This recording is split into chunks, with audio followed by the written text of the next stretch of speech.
torcedor vascaíno, mais um jogo, mais uma partida sem vitória do Vasco da Gama no Campeonato Brasileiro, em um momento dentro da tabela de classificação que, é claro, preocupa. O Vasco hoje é uma equipe que está muito próxima da zona do rebaixamento e é mais um ano em que o torcedor vascaíno vive com esse sentimento. O vascaíno não tem paz, o torcedor vascaíno não tem nem sequer um ano de tranquilidade dentro do Campeonato Brasileiro. Tudo aquilo que a gente esperava que viesse a ser construído com a transformação em uma SAF não aconteceu. E o Vasco, ano após ano, amarga com esse fantasma do rebaixamento ao seu lado. Hoje, um jogo honesto. Acredito que essa é a grande palavra que resume o desempenho do Vasco contra a boa equipe do Botafogo. Um jogo honesto. Se nos balizarmos com relação às partidas sob o comando do técnico português Álvaro Pacheco, e esse jogo contra a equipe do Botafogo, o Vasco conseguiu desempenhar. O Vasco não foi uma equipe desorganizada taticamente. O Vasco não foi uma equipe que sofreu taticamente para a equipe do Botafogo. Hoje, nitidamente, o grande problema do Vasco da Gama foi a questão das peças. O Vasco hoje conquistou apenas um ponto dentro de São Januário pela ausência de peças. E ela, para mim, fica muito bem clara em todos os momentos do jogo. Desde o início da partida, onde o Vasco entra em campo com um lateral esquerdo, que é o titular, ao meu ver ainda, um dos melhores do futebol brasileiro na ponta, e o Vitor Luiz na lateral. Isso aconteceu porque para o técnico Rafael Paiva, era melhor improvisar um lateral na ponta do que colocar o Ryan, o Rossi ou o próprio Eric Marcos, que entrou na segunda etapa. Isso é erro na montagem de um elenco.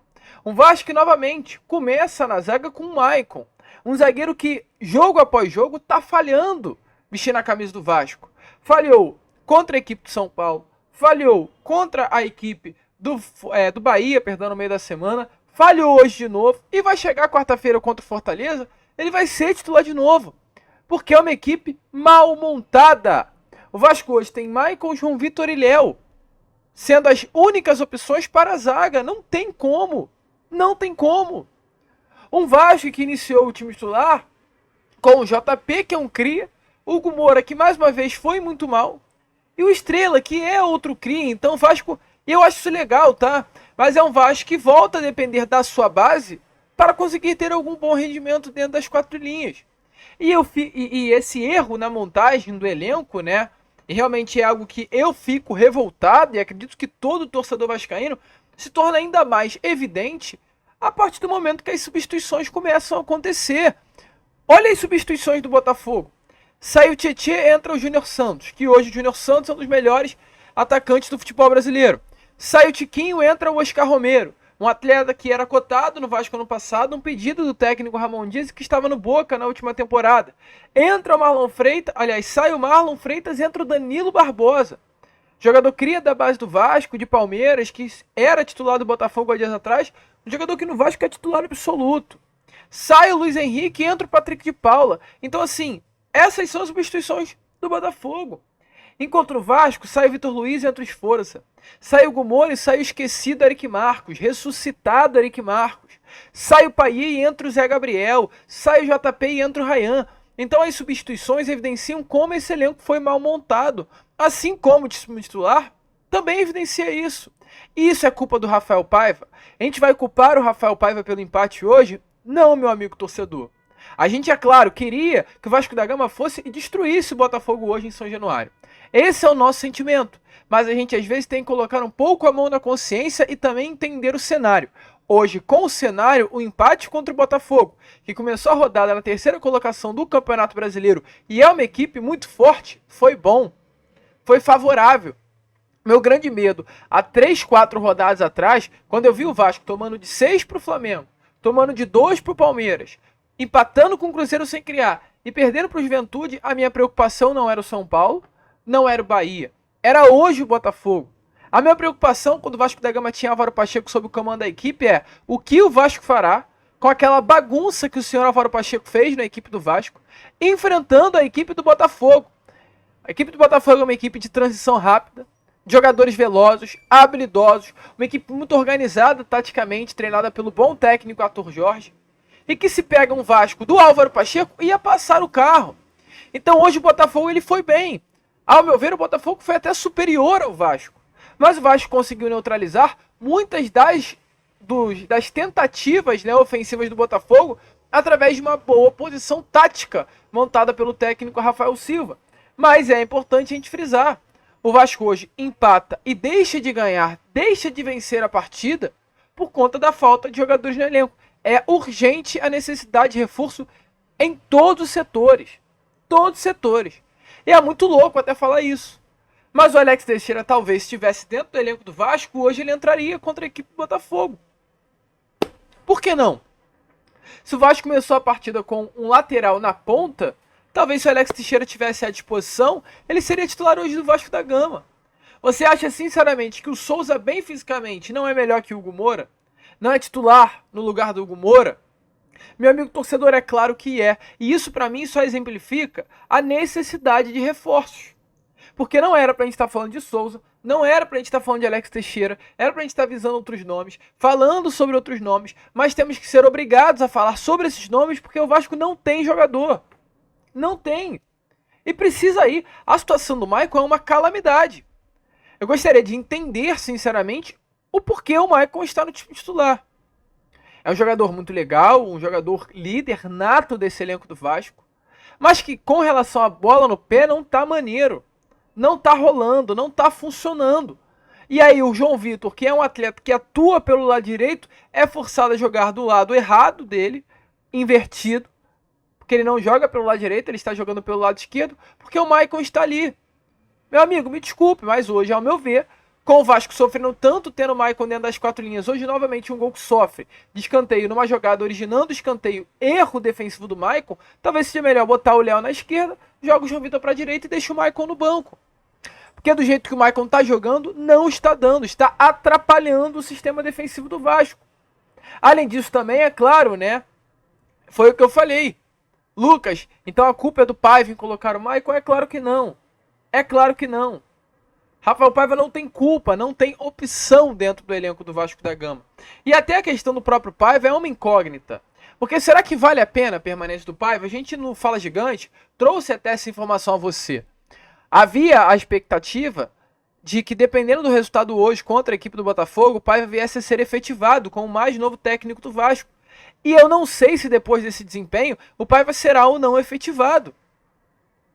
É um bom treinador, um técnico de boas ideias, mas o que me preocupa no Rafael Paiva, eu faço questão de levantar esse ponto, inclusive aqui agora com vocês, neste pós-jogo, é a questão do peso dele dentro do vestiário. Qualquer turbulência que o Vasco passar neste Campeonato Brasileiro, o nome do Rafael Paiva ele será queimado. O Vascaíno ele gosta do Paiva, mas não tem confiança alguma no trabalho dele. Porque é um técnico que não tem uma carreira para dar essa sustentação ao seu trabalho. Diferente do que aconteceu no ano passado com o técnico Ramon Dias. Por quê? Porque foi um técnico que tem uma carreira tão grande que ele passa essa confiança para o torcedor de que vai dar certo e, acima de tudo, para dentro do elenco ele passa também uma confiança. O elenco no ano passado, quando olhava para o Ramon Dias bater numa mesa e falar que o Vasco não iria cair, ou olhar para a figura do Ramon, já nesse momento sentia confiança. Ramon é um cracaço como jogador e como técnico, um profissional que ganhou quase tudo como treinador por onde passou. De Libertadores, de Campeonato Nacional, de Copa Nacional. E o elenco olha para um cara como esse, de 64 anos de idade, a história do futebol mundial, e fala, pô, é o Ramon Dias. O que ele fala eu vou ouvir, porque acontece. E eu não sei se o Paiva tem exatamente essa mesma moral do elenco olhar e confiar. Porque, meu amigo, há adversidades, o Vasco vai passar pelo Campeonato Brasileiro. Estamos ainda na 12ª rodada, terá pela frente mais 26 jogos de Brasileirão. O Vasco ainda vai oscilar, mesmo sob o comando do Rafael Paiva ou de qualquer outro treinador. E a minha preocupação não é para agora. Não é para esse início do trabalho do Paiva, que eu acho que é bom, é legal, é maneiro. O Paiva é um técnico de boas ideias. Mas a minha preocupação é quando o Vasco oscilar no Brasileirão. O Paiva não tem costas largas para chamar a pressão para si e manter. Até usando o Ramon Dias como exemplo no ano passado. O Ramon chega em um cenário adverso, perde 2 partidas e começa a vencer. Ramon vence Grêmio, vence Atlético Mineiro, vence Fluminense, Coritiba, América Mineiro, uma sequência de 3 vitórias seguidas. Mas aí começa o momento de oscilação. O Ramon tem uma oscilação onde ele Ele perde pro Santos na Vila pelo placar de 4-1. Ele empata com o São Paulo em São Januário. Aí ele vence o Fortaleza em casa com aquele gol no finalzinho do Payet. E aí ele perde para Flamengo, Internacional e empata com Goiás. Então são 6 jogos com 3 derrotas, 1 vitória e 2 empates. O Ramon oscilou nessa partida. Talvez se fosse um outro técnico no ano passado, depois dessa oscilação, o Vasco da Gama iria cair. Porque seria um técnico que internamente talvez não tivesse costas largas para segurar a pressão e, acima de tudo, para passar confiança aos atletas. Porque mesmo nesse momento ruim que o Vasco viveu, que a gente acabou de trazer a vocês, o Ramon era um cara que ia numa entrevista coletiva, batia na mesa e dizia que o Vasco da Gama não iria cair. O Paiva não tem esse perfil. E não é por ele, é pela carreira nova que ele ainda está fazendo. Não estou falando em questão tática, técnica, eu estou falando de questão pessoal, de quem é o Paiva. De como é o Paiva, de como é a carreira dele e como a carreira dele se desenhou até agora. E a gente tem que pensar nisso. Será que o Paiva, nessa situação, vai bem no Vasco, conquista vitórias, sai da zona do rebaixamento, mas aí toma de 4 pro Santos, aí empata com o São Paulo, aí ok, vence o Fortaleza, mas aí perde clássico pro Flamengo, perde pro Inter e empata com o Goiás. Será que o Paiva seria um treinador com força o suficiente para virar essa chave novamente? Deixa eu ajeitar aqui, porque saiu da posição. Pronto. Será que o Paiva teria esse trabalho? Conseguiria virar esse trabalho, perdão? Então assim, não é só a gente chegar aqui no vídeo e falar, eu quero que o Paiva fique. É pensar em todo o entorno. Em todas as costas que o treinador ele tem que ter para segurar a banca de um elenco. E eu volto a repetir, eu não sei sinceramente se o Rafael Paiva é esse nome, mas é um nome que tem muito a confiança. Mas hoje, ele fez uma atitude que preocupou grande parte da torcida do Vasco, que foi a saída do Payet. A saída do Payet do time, né, por volta dos 15 minutos do segundo tempo, foi um ponto de dúvida, porque assim, a gente está falando de jogador extra classe, a gente está falando de jogador fora de série. Tem jogadores dentro de um elenco que você não se tira, meu amigo. Você não se tira. Um Verratti é um tipo de jogador que você não tira dentro do grupo. Sabe por quê? Porque a qualquer momento o Verratti pode ter uma bola alçada na área e ele resolver. O jogador que não se tira. E hoje resolveu. Vocês viram, né? A bola foi à área, uma bola difícil. O Verratti cabeceou e foi gol do Vasco. Uma bola salvadora. E o Payet, para mim, é esse tipo de jogador. O Payet é um jogador que, por ser craque de bola, não se tira. Porque é um atleta que pode resolver uma partida em uma bola parada aos 48 do segundo tempo, como já aconteceu no ano passado, contra o América Mineiro. E o que mais me estranhou foi o fato do Payet ter saído e ter ficado completamente revoltado, de ter chutado, inclusive, né, ali a janela que fica de vidro, né, um vidro que fica no banco de reservas, demonstrando uma nítida irritação com a substituição. E assim, sinceramente, atitudes como essa do Rafael Paiva é para cavar a própria cova. Porque se o Payet tinha condições de permanecer, era para permanecer, caramba. Era para ficar. Era para ficar, até porque ele ressuscitou um Eric Marcos que não aparecia. Se for falarmos pelo quesito físico, o Adson era um atleta que no momento que o Payet saiu, já não estava produzindo mais nada dentro das 4 linhas, exatamente por conta do cansaço. Então, não é uma justificativa falar que o Payet não estava mais rendendo dentro de campo. Porque fisicamente outros atletas também não estavam mais rendendo dentro das 4 linhas.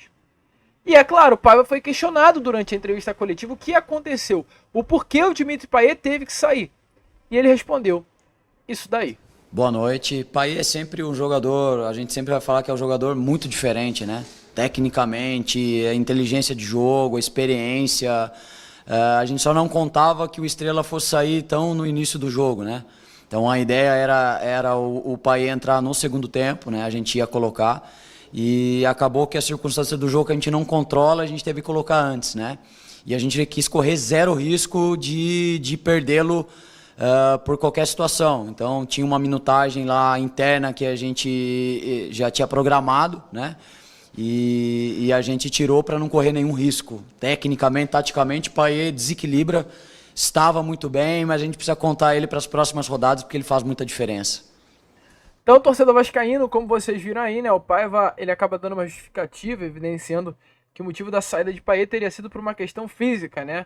Que no caso o mesmo teria sido um combinado interno, onde Rafael Paiva teria que substituir o Payet quando desse 45 minutos de jogo, mas Ele depois, na mesma entrevista, ele diz que talvez ele poderia ter ficado um pouquinho mais, porém, com uma forma de segurança, o Vasco optou por substituí-lo. Então, fica uma grande dúvida. Mas eu volto a repetir, um atleta como o Dimitri Payet, ele não pode ser substituído assim. É um jogador que tem que ficar, um jogador que a qualquer momento pode mudar o jogo, é um craque de bola. E talvez atitudes como essa do Rafael Paiva, ou dá uma autonomia gigante, porque mostra que é um técnico que tem peito e vai tirar se tiver que tirar, ou talvez crave a própria cova, porque é substituir um atleta do nível do Payet dentro de um grupo onde o Payet tem muita importância. Mas enfim, torcedor vascaíno, são dúvidas que circulam de um Vasco que empatou e hoje se mantém muito próximo, né, na tabela de classificação da zona do rebaixamento. É aí o 16º colocado, salvo engano, tá um pontinho apenas à frente do Z4 do Brasileirão. Pode voltar à zona ainda nesta rodada. É torcer aí para Atlético Goianiense, Corinthians, Grêmio e Fluminense perderem os seus jogos. E nem sequer o Atlético Goianiense poderá empatar. Então, assim, aliás, o Atlético até pode empatar. Realmente, mas todos têm que perder. Todos podem empatar os 4, mas a derrota seria o mais importante para o Vasco com esse pontinho conseguir até se afastar um pouco mais dessa rapaziada. Mas é um clima chato, né? A gente quer o quanto antes se afastar desse C4, mas parece que o Z4 não quer se afastar do Vasco da Gama. A gente fica por aqui, esse foi o nosso pós-jogo.